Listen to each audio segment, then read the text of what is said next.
এমন ভাবে বেশি রাজনৈতিক কর্মকাণ্ডে জড়িয়ে পড়ল যে পড়ালেখা শেষ করে তাদের যে কর্মগুলো করার কথা তারা সেই রূপ থেকে বিচ্ছিন্ন হয়ে গেল। আমার কাছে মনে হয়েছে আবার অপরিহার্য হয়েছিল 2024। আমরা রাজনৈতিক নেতারা যখন ফেল করছিলাম তখন স্টুডেন্টরা এসে একটা গভর্নমেন্টকে পাঠানোর জন্য দায়িত্ব নিল।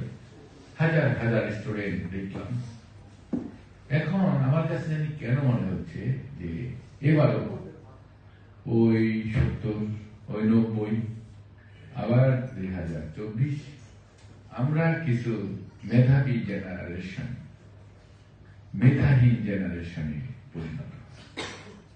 আমার কাছে মনে হচ্ছে, আমার এই কথাটা এই জন্য বললাম লাইফে গেলে বিপদ, কারণ এটা আবার দেখলে কে কইব যে এ আবার ফ্যাসিস্টদের দূষণ না।